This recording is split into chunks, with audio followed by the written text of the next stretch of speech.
चलिए उत्तराखंड बुलेटिन में आपका स्वागत है। मैं हूं आपके साथ मीनाक्षी। सीएम त्रिवेंद्र सिंह रावत दून विश्वविद्यालय में डॉक्टर भक्त दर्शन कार्यक्रम का आयोजन किया गया। कार्यक्रम का आयोजन धर्मपुर विधायक विनोद चमोली की अध्यक्षता में किया गया। कार्यक्रम में उच्च शिक्षा मंत्री डॉक्टर धन सिंह रावत ने भी शिरकत की। वहीं कार्यक्रम में उत्कृष्ट योगदान देने वाले शिक्षकों को सम्मानित किया गया है।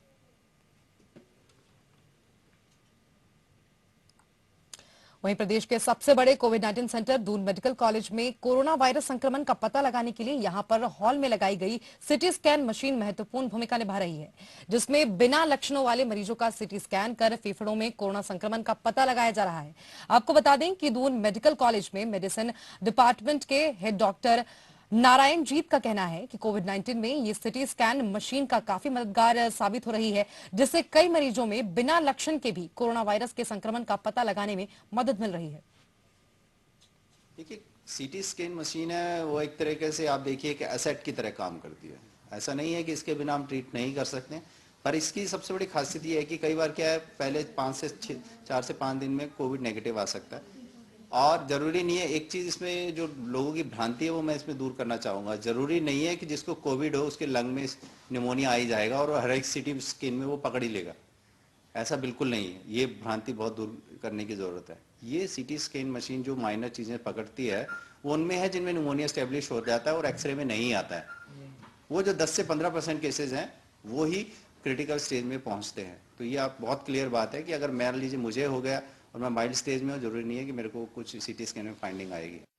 चलिए खबरों में आगे बढ़ेंगे। पिछले कई दिनों से आलू प्याज समेत लगभग सभी सब्जियों के दामों में बढ़ोतरी से आम आदमी परेशान चल रहा है। आए दिन सब्जी के लिए आम आदमी को अपनी जेब ढीली करनी पड़ रही है। वहीं सब्जी मंडी अध्यक्ष राजेश कुमार शर्मा का कहना है कि पिछले कई दिनों से सब्जी की खपत ज्यादा होने से एकदम मंडी पर जोर पड़ गया।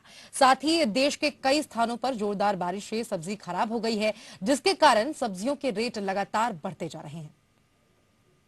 जिस तरह से लॉकडाउन में लगातार छूट दी गई है तो इसकी खपत भी बढ़ी है।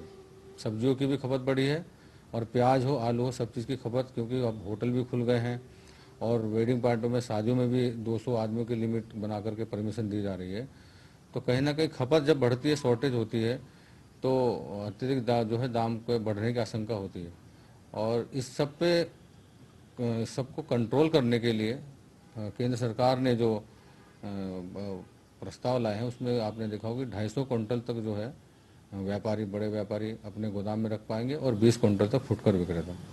तो कहीं ना कहीं जो काला बाजारी करने का प्रयास लोग कर रहे थे उस पर अंकुश लगाने का काम केंद्र सरकार ने करा है। पर्यावरण बचाने के लिए कई स्वयंसेवी संस्थाएं और पर्यावरणविद अपने अपने स्तर पर काम कर रहे हैं, लेकिन कुछ संस्थाएं ऐसे हैं जो पूरी तरह से पर्यावरण संरक्षण के लिए जुटी हुई हैं। इन्हीं में से एक संस्था है हिमवंत फाउंडेशन सोसाइटी। वहीं प्रधानमंत्री नरेंद्र मोदी की महत्वाकांक्षी योजना आत्मनिर्भर भारत से प्रेरित ये संस्था मंदिरों में सिंथेटिक चुन्नियों के स्थान पर कॉटन की चुन्नियां बनाने के बाद दीपावली में पीओपी से बनी चाइनीज गणेश लक्ष्मी की मूर्ति के स्थान पर शुद्ध देशी गाय के गोबर से लक्ष्मी गणेश की मूर्तियां बनाने का काम कर रही है।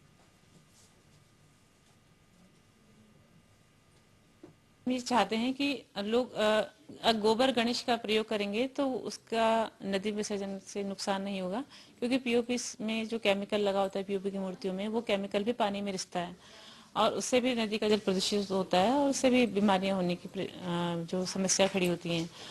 गोबर गणेश प्रयोग करेंगे तो उसका विसर्जन घर के गमले में भी किया जा सकता है।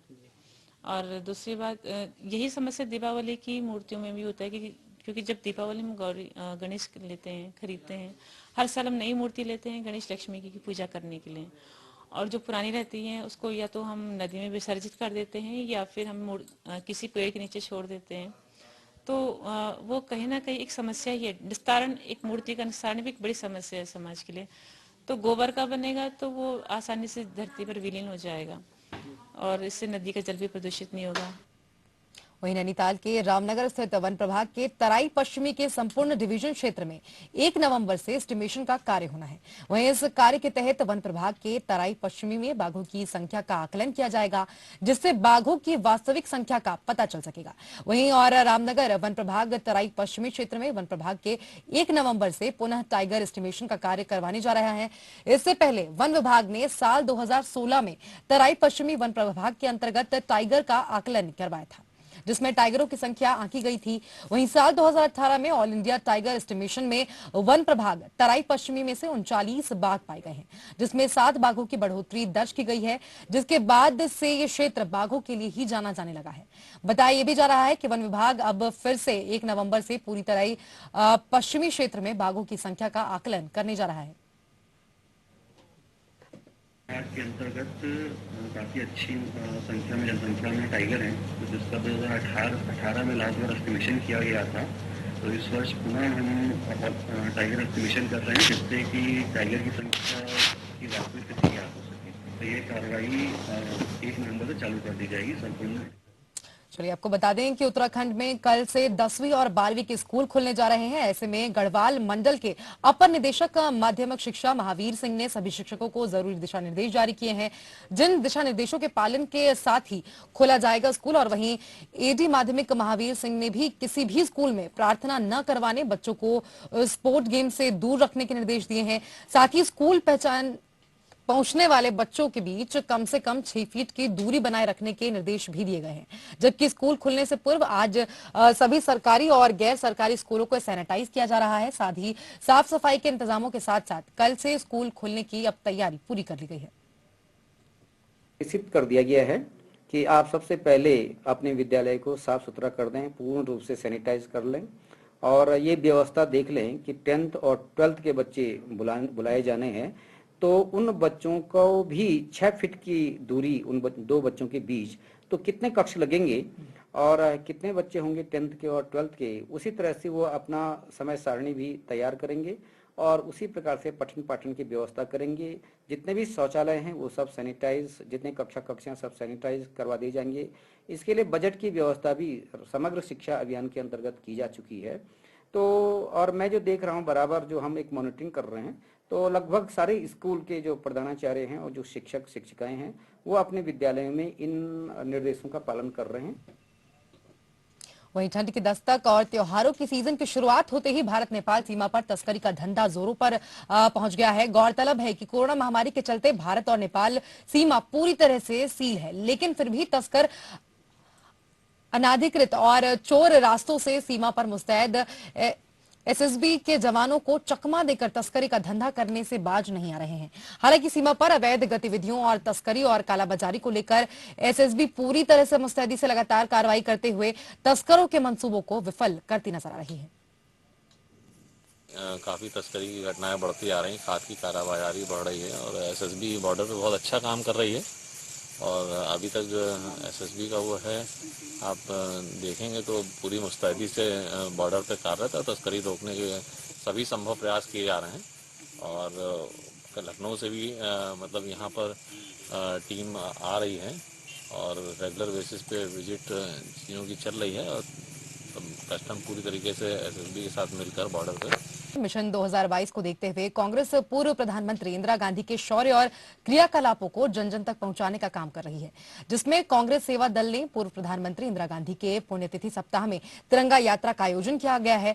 वहीं बीते 24 अक्टूबर से तिरंगा यात्रा प्रारंभ हुई, जिसका शुभारंभ पीसीसी चीफ प्रीतम सिंह ने किया है। कांग्रेस सेवा दल के प्रदेश अध्यक्ष राजेश रस्तोगी ने नेतृत्व में गढ़वाल के सभी जनपदों में तिरंगा यात्रा ने भ्रमण किया, जिसमें विशेषकर बद्रीनाथ और केदारनाथ भी तिरंगा यात्रा की गई। तिरंगा यात्रा में कांग्रेस सेवा दल ने इंदिरा गांधी के शौर्य और क्रियाकलापों को प्रदेश की आम जनता तक पहुंचाया। साथ ही तिरंगा यात्रा ने किसान, बेरोजगारी और महंगाई और भ्रष्टाचार के मुद्दे के खिलाफ जनता को जागरूक भी किया गया है। श्रीमती इंदिरा गांधी जी के पुण्यतिथि के सप्ताह में कांग्रेस सेवा दल द्वारा पूरे प्रदेश में तिरंगा यात्रा का आयोजन किया गया, जो 1 सप्ताह तक चली। देहरादून से प्रारंभ होकर कोटद्वार में समाप्त हुई। कैप्टन मुरली सिंह रावत जी, जो कि आजाद हिंद फौज में कैप्टन थे, और बड़ा सौभाग्य की बात है कि उनके आवास पर इस तिरंगा यात्रा का समापन किया गया। वहीं सदियों से जंगल में रहकर अपना गुजर बसर करने वाले वन गुजरों को राज्य सरकार और वन विभाग ने स्थायी ठिकाने देने के लिए एक कमेटी का गठन कर दिया है। लेकिन इसमें चीलावाली रेंज में रहने वाली 103 वन गुजरों के परिवार को राजाजी नेशनल पार्क से उजाड़ दिया गया था। 2 साल गुजरने के बाद भी ये वन गुजर बुरी हालातों में नदी के किनारे और खाली स्थानों पर खानाबदोश जिंदगी गुजारने को मजबूर हो रहे हैं। क्या है पूरा मामला, देखिए रिपोर्ट।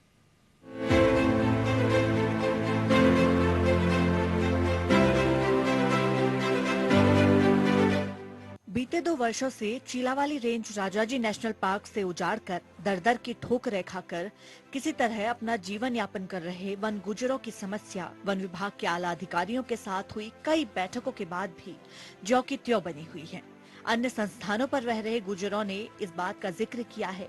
चीलावाली रेंज में वन गुजरों के प्रधान इरशाद का कहना है कि भले ही सरकार ने हमारे पुनर्वास के लिए कमेटी गठित की हो, लेकिन जब तक पुनर्वास नहीं होता तब तक हमें हमारे पुराने डेरे पर रखा जाए ताकि हमें रहने और खाने की कोई समस्या ना हो। 2 साल से हमारे पशुपालन के धंधे को भारी नुकसान हुआ है। साथ ही हमें खाने और रहने की काफी सारी परेशानियों का सामना करना पड़ रहा है। कोर्ट की जो कमेटी है वो पूरे उत्तराखंड की है। पूरे उत्तराखंड के वन गुजरों को देखना है तो पूरा उत्तराखंड के वन गुजर जो है वो जंगलों में पड़े हुए हैं, उनको रहने की कोई मुशक्कत नहीं है। जो 104 परिवारों को उजाड़ा गया है उनके पास रहने की बहुत एक मुसीबत का सामना कर रहे हैं। तो मेरा मानना ये तत्काल इनको बसाने का काम करें। और हमारी बहुत आशा बनी थी सरकार से और उम्मीदें भी ये बनी थी जो हमारा पुनर्वास हो जाएगा। तो इसको जो राजाजी पार्क द्वारा एक प्रस्ताव भेजा गया है इसको तत्काल शासन में भेजने की कृपा करें प्रमुख वन संरक्षक द्वारा और प्रमुख वन्यजीव प्रतिपालक द्वारा, जिससे आगामी कार्रवाई शासन ने करनी है, शासन उसमें तत्काल करें। राजाजी नेशनल पार्क से हटाए गए वन गुर्जरों के पुनर्वास के लिए वन विभाग के आला अधिकारियों के साथ वन गुर्जरों की कई मीटिंग हो चुकी है। लगभग 2 साल के बाद अब सरकार ने एक कमेटी के गठन के आदेश वन विभाग को दिए हैं। प्रमुख वन संरक्षक जयराज का कहना है कि पीसीएफ वाइल्ड लाइफ की अध्यक्षता में एक कमेटी का गठन किया गया। इसको 6 महीने में अपनी रिपोर्ट पेश करनी है। हमारा प्रयास गुर्जरों को विकास की मुख्य धारा में लाना है। जो भी ये बसाने की कार्रवाई होती है ये अपने आप में एक कॉम्प्लेक्स कार्रवाई होती है, इतनी सिंपल नहीं होती है। तो उस दिशा में हमारी कोशिश ये है कि जो चीलावाली रेंज के गुजर हैं जिनको हटाया गया उनके लिए भी हम वैकल्पिक व्यवस्था करें। और यहाँ तक कि हम चाहते तो ये हैं कि पूरे प्रदेश के हमारे जो गुजर हैं उनके लिए समुचित व्यवस्था होनी चाहिए। गुजरों से हमारा बराबर डायलॉग चल रहा है, कई बैठकें मैंने अपने स्तर पर करी हैं। गवर्नमेंट ने भी एक कमेटी बना दी है इसके लिए और उसको पीसीसी वाइल्ड लाइफ की अध्यक्षता में कमेटी बनाई गई है। और उसमें जो है हमने पीसीसी वाइल्ड लाइफ से भी रिक्वेस्ट करी है कि जल्दी से उसकी बैठकें करें और उसमें गाड़ी आगे बढ़े है। तो जो बात हम कहना चाहते हैं वो ये है कि गुजर समुदाय हमारे लिए बहुत महत्वपूर्ण है। कई सालों से खानाबदोश जीवन गुजार रहे वन गुजरों को पुनर्वास के लिए सरकार ने एक कमेटी का गठन किया, लेकिन चीलावाली रेंज में राजाजी नेशनल पार्क से निकाले गए वन गुजरों की समस्या का समाधान फिलहाल होता हुआ नहीं दिख रहा है। वन अधिकारियों के साथ कई दौर की बातचीत के बाद भी मामला लंबित होने से चीलावाली रेंज के वन गुजरों को आए दिन बहुत सी समस्याओं का सामना करना पड़ता है। वन गुजरों की मांग है कि जब तक पुनर्वास नहीं होता इन्हें अपने पुराने ठिकानों पर रहने की इजाजत दी जाए ताकि वन गुजरों की समस्या फिलहाल कम हो सके। देहरादून से भानु प्रकाश नेगी की रिपोर्ट। और इसी के साथ उत्तराखंड की खबरों में फिलहाल इतना ही। देश प्रदेश की तमाम खबरों के लिए आप देखते रहिए।